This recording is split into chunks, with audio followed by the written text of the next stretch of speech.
सभी छात्र छात्राओं को मेरा नमस्कार। मैं धर्मवीर मीणा सहायक आचार्य इतिहास राजकीय महाविद्यालय हिंदी आप सभी विद्यार्थियों का ऑनलाइन कक्षा अध्यापन में स्वागत करता हूं। आज हम अध्ययन करेंगे फिरोज शाह तुगलक के बारे में, जिसने कि 1351 से 1388 ईस्वी तक दिल्ली सल्तनत पर शासन किया।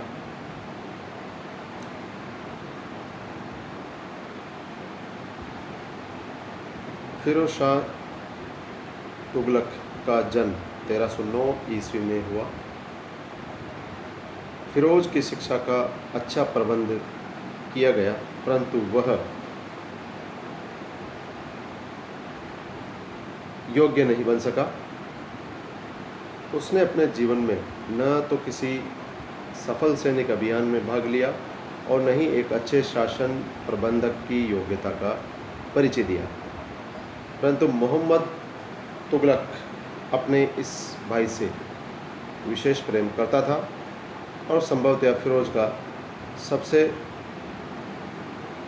बड़ा गुण अपने भाई की आज्ञा का पालन करना ही था। इस कारण फिरोज को शासन में महत्वपूर्ण पद प्राप्त होते रहे।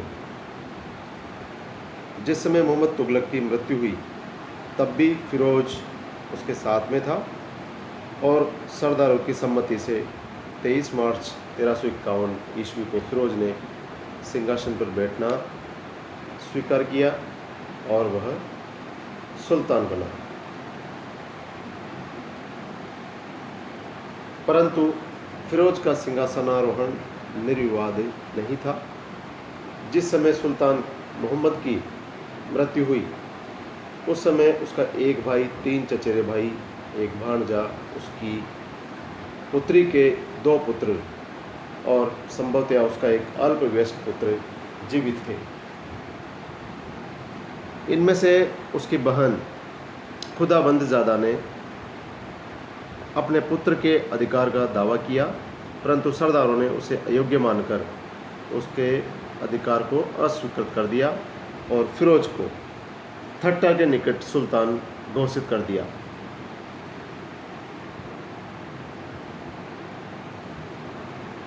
सेना को व्यवस्थित करके और विद्रोहियों के संकट को दूर करके फिरोज दिल्ली की ओर बढ़ा। मार्ग में उसे विद्रोहियों के नेता तागी की मृत्यु की सूचना मिली, जिससे वह प्रसन्न हुआ और मार्ग में ही उसे यह सूचना मिली कि वजीर ख्वाजा-ए-जहां ने एक बच्चे को मोहम्मद तुगलक के पुत्र के नाम से दिल्ली में सुल्तान घोषित कर दिया है। परंतु सरदारों ने उस बच्चे को मोहम्मद तुगलक का पुत्र मानने से ही इनकार कर दिया और ख्वाजा-ए-जहां ने आत्मसमर्पण कर दिया। वजीर को माफ़ कर दिया गया और उसे समाना जाने की आज्ञा प्रदान की गई, परंतु मार्ग में फिरोज की मौन स्वीकृति से उसका भी वध कर दिया गया। अगस्त 1351 ईस्वी में फिरोज ने दिल्ली में पुनः राज्याभिषेक किया और इस प्रकार सुल्तान मोहम्मद के राज्य का स्वामी बन गया। इस प्रकार से इसके सिंहासनारोहण के बारे में इतिहासकारों के इस प्रकार के मत हैं। आगे हम बात करते हैं इसके आंतरिक शासन से संबंधित जो शासन व्यवस्थाएं थी उनका हम अध्ययन करते हैं। फिरोज ने आंतरिक शासन की ओर पूर्ण ध्यान दिया, परंतु मोहम्मद तुगलक के अंतिम समय में शासन अव्यवस्थित हो गया था। नागरिकों में तीव्र असंतोष था। अधिकांश मुस्लिम वर्ग सुल्तान की धार्मिक नीति और व्यवहार से उसके विरोध में हो गया।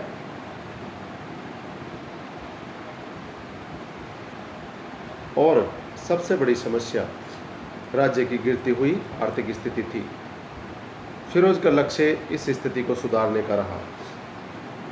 जो सूबे दिल्ली की अधीनता से मुक्त हो गए थे उन्हें पुनः अधीनता में लाने का न तो उसका उद्देश्य था और न उसके लिए उसमें पर्याप्त योग्यता ही थी। इस कारण राज्य की जो भी सीमाएं शेष रह गई थी उनकी सुरक्षा करना, राज्य के नागरिकों में विश्वास उत्पन्न करना, उसके लिए राज्य की भलाई हेतु आर्थिक संपन्नता का प्रयत्न करना और मुस्लिम धार्मिक वर्ग को संतुष्ट करके अपनी मुस्लिम प्रजा की सहानुभूति प्राप्त करना फिरोज के प्रमुख उद्देश्य रहे और फिरोज ने इन कार्यों में सफलता भी प्राप्त की और इस कारण वह लोकप्रिय हुआ। सबसे पहले हम बात करते हैं फिरोज शाह तुगलक की राजस्व व्यवस्था की। फिरोज ने इस्लामी कानूनों के द्वारा स्वीकृत केवल 4 कर लगाए। खराज अर्थात जो लगान था, खम्स जो युद्ध में लूटे गए धन का भाग 1/5 भाग, और जजिया जो हिंदुओं पर धार्मिक कर लगाया जाता था, और जक़ात जो कि आय का 2 से 2.5% जो मुसलमानों से लिया जाता था और उन्हीं के हित के लिए वे कर दिया जाता था। उसने खम्स को जो युद्ध में लूटा गया धन था उसको उतना ही लिया जितना कि उसका अधिकार बनता था, जबकि पिछले सुल्तानों ने लूट का अधिकांश भाग स्वयं रख लेने की परंपरा थी उनमें। जजिया उसने हिंदू ब्राह्मणों से भी लिया, जिसे उससे पहले के सुल्तानों ने उदासीनता अथवा व्यवहारिकता के कारण नहीं लिया था। इसके अतिरिक्त उसने उलेमा वर्ग की स्वीकृति के पश्चात सिंचाई कर भी लिया। उन किसानों को जो सिंचाई के लिए शाही नहरों का पानी प्रयोग में लाते थे, अपनी पैदावार का 1/10 भाग सरकार को देना पड़ता था। इन करों के अलावा अन्य सभी कर हटा दिए गए।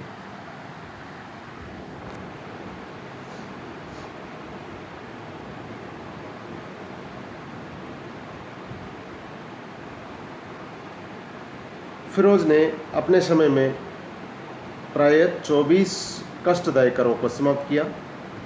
सरकारी कर्मचारियों को आदेश दिए गए कि वे उचित कर से अधिक मांग न करें।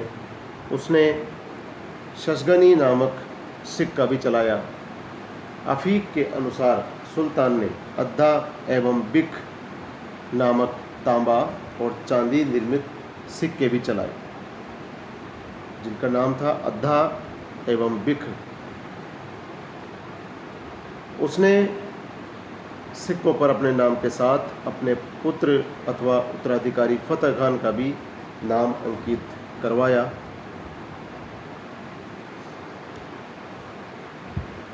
सुल्तान ने लगभग 1200 फलों के बाग लगवाए, जिससे राज्य की आय बढ़ी। उसने सिंचाई की भी पर्याप्त व्यवस्था की, जिससे कृषि के उत्पादन और कृषि योग्य भूमि में वृद्धि हुई। फिरोज ने कर्मचारियों के वेतन में भी वृद्धि की, उन्हें उनके कार्य के बदले में जागीरें दी, उन्हीं या सूबेदारों को यातनाएं देकर उनके ठीक हिसाब लेने की प्रथा को समाप्त कर दिया और सुल्तान को भेंट देने की प्रथा को भी समाप्त कर दिया, जिससे वे किसानों पर भार न डाल सके। किसानों को राज्य द्वारा प्रदत्त तकावी ऋण जो था उससे भी मुक्त कर दिया गया। फिरोज ने विभिन्न आंतरिक व्यापारिक करों को समाप्त कर दिया, जिससे वस्तुओं के मूल्यों में कमी हुई और व्यापार में प्रगति हुई।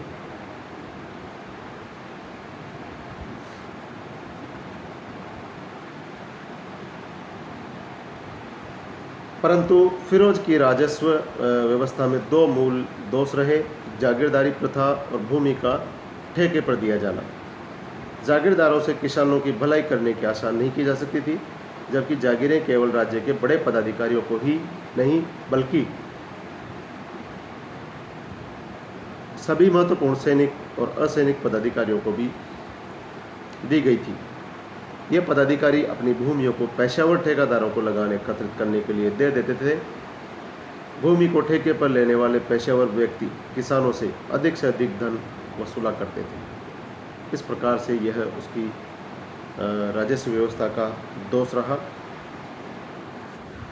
आगे हम बात करते हैं सिंचाई व्यवस्था की। सिंचाई की सुविधा के लिए फिरोज ने 5 बड़ी नहरों का निर्माण कराया। इनमें से एक 150 मील लंबी नहर यमुना नदी से हिसार तक बनाई गई। दूसरी 96 मील लंबी नहर सतलज से घग्गर नदी तक जाती हैं। तीसरी नहर सिरमौर की पहाड़ियों के निकट से आरंभ होकर हांसी तक जाती है। चौथी नहर घग्गर से फिरोजाबाद शहर तक और पांचवी यमुना नदी से फिरोजाबाद तक जाती थी। इन नहरों के कारण कृषि योग्य भूमि में वृद्धि हुई, व्यापारिक सुविधाएं बढ़ी और सिंचाई कर के रूप में राज्य की आय में भी वृद्धि हुई। फिरोज ने सिंचाई और यात्रियों की सुविधा के लिए 150 कुएं भी खुदवाए। फरिश्ता के अनुसार फिरोज ने सिंचाई की सुविधा के लिए विभिन्न नदियों पर 50 बांध और 30 झीलों अथवा जल को संग्रह करने के लिए तालाबों का उसने निर्माण भी करवाया। इस प्रकार से सिंचाई व्यवस्था के लिए भी उसने काफ़ी प्रयास किए, काफ़ी प्रयत्न किया। नेक्स्ट हम बात करते हैं नगर और सार्वजनिक निर्माण कार्यों की। कहा जाता है कि फिरोज ने 300 नवीन नगरों का निर्माण कराया। इनमें संभवतया वे गांव भी शामिल थे जो पहले उजाड़ थे, परंतु फिरोज के समय में कृषि की सुविधा के कारण पुनः बस गए थे। उसके द्वारा बसाए गए नगरों में फतेहाबाद, हिसार, फिरोजपुर, जौनपुर और फिरोजाबाद प्रमुख थे। यमुना नदी के तट पर बसाया गया दिल्ली के लाल किले के निकट आधुनिक फिरोज कोटला कहलाने वाला फिरोजाबाद नगर फिरोज को बहुत प्रिय था और वह अधिकांशतया वहीं रहता था।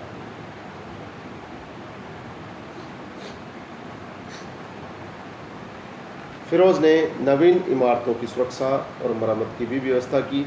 इसके अतिरिक्त उसने अनेक पुरानी ऐतिहासिक इमारतों की मरम्मत भी करवाई। फुतुहात ए फिरोज शाही में उसने दावा किया है कि उसने दिल्ली की जामा मस्जिद, कुतुब मीनार, शमसी तालाब, अलाई तालाब, जहाँपना, इल्तुतमिश का मदरसा, सुल्तान बहराम शाह, सुल्तान रुकनुद्दीन फिरोज शाह, सुल्तान जलालुद्दीन और सुल्तान अलाउद्दीन के मकबरों तथा ताजुद्दीन कफूरी और शेख निज़ामुद्दीन औलिया की समाधियों की भी उसने मरम्मत करवाई, ऐसा उसका कहना था फुतवात ए फिरोज शाही नामक ग्रंथ में। नेक्स्ट हम बात करते हैं इसके द्वारा किए गए न्याय शिक्षा से संबंधित और परोपकारी कार्य। फिरोज मुसलमान संतों और धार्मिक व्यक्तियों को जागीर और संपत्ति का दान करता था। उसने एक रोजगार का दफ्तर स्थापित किया था जो बेकार के व्यक्तियों को कार्य दिलाता था अथवा उन्हें आर्थिक सहायता देता था। उसने एक विभाग दीवान खैरात स्थापित किया था जो मुसलमान अनाथ स्त्रियों एवं विधवाओं को आर्थिक सहायता देता था और निर्धन मुसलमान लड़कियों के विवाह की भी वह व्यवस्था करता था। उसने दिल्ली के निकट एक खैराती अस्पताल दार उल सफ़ा की भी स्थापना की जिसमें जन सामान्य के लिए निःशुल्क चिकित्सा दी जाती थी। तो इस प्रकार से उसने कई परोपकारी कार्य भी किए। फिरोज की न्याय व्यवस्था इस्लाम के कानूनों पर आधारित थी। काजियों को उसने पुनः उनके विशेषाधिकार दे दिए थे। फिरोज स्वयं भी न्याय करता था, वह कठोर दंड नहीं देता था। मोहम्मद तुगलक के समय में सच्चाई को जानने के लिए व्यक्तियों को जो यातनाएं दे दी जाती थी उसने उन्हें समाप्त कर दिया था। इस प्रकार से उसने अपनी न्याय व्यवस्था में कुछ परिवर्तन किए। नेक्स्ट है शिक्षा। फिरोज शाह स्वयं विद्वान था और विद्वानों का सम्मान करता था। ज़ियाउद्दीन बरनी और शम्स सिराज अफीक ने उससे संरक्षण प्राप्त किया। बरनी ने फतवा जहांदारी और तारीख फिरोज शाही लिखी। शम्स सिराज अफीक ने भी तारीख फिरोज शाही लिखी। एक अन्य विद्वान ने सीरत फिरोज शाही की रचना की। फिरोज ने स्वयं अपनी आत्मकथा फुतुहात ए फिरोज शाही लिखी। फिरोज को इतिहास और चिकित्सा शास्त्र में रुचि थी। इसके अतिरिक्त उसने इस्लामी कानूनों और धर्मशास्त्रों की शिक्षा में भी उसने रुचि दिखाई और उसने प्राय 13 मदरसे स्थापित किए, जिनमें से 3 श्रेष्ठ स्तर के विद्यालय थे।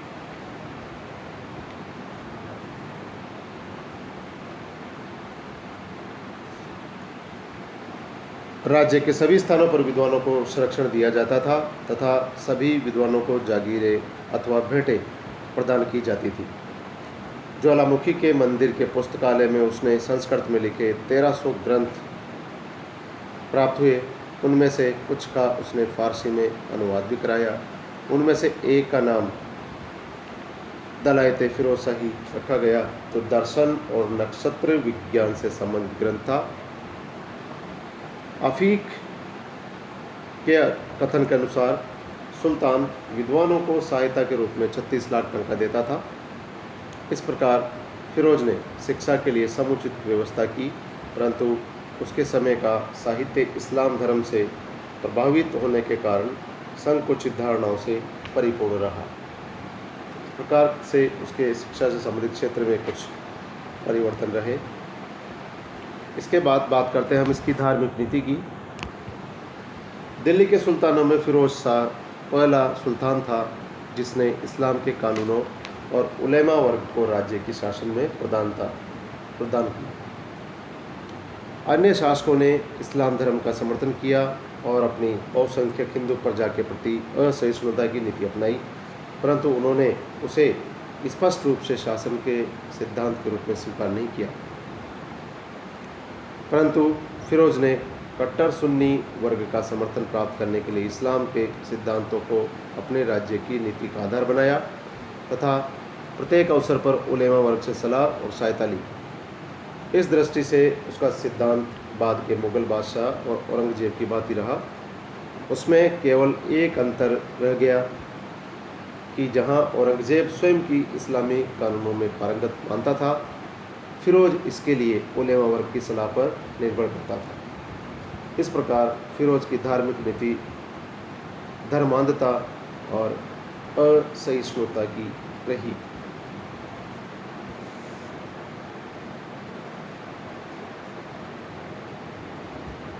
फिरोज अपनी बहुसंख्यक हिंदू प्रजा के प्रति भी अत्यधिक कठोर था।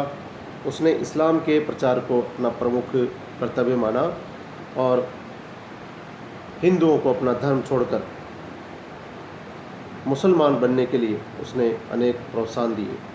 अपनी आत्मकथा फुतुहात फिरोज शाही में जो कुछ भी उसने लिखा है, उससे स्पष्ट होता है कि वह अपने को एकमात्र मुसलमानों का शासक मानता था और हिंदुओं को जिम्मी करता था।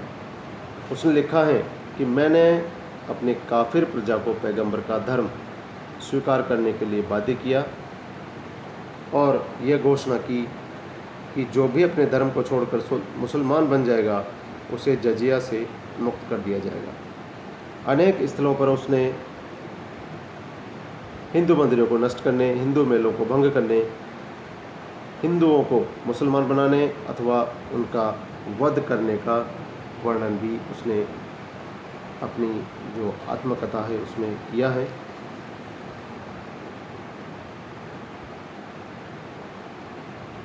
फिरोज की धर्मांधता की नीति राज्य के लिए हानिकारक और सैद्धांतिक आधार पर प्रतिक्रियावादी थी।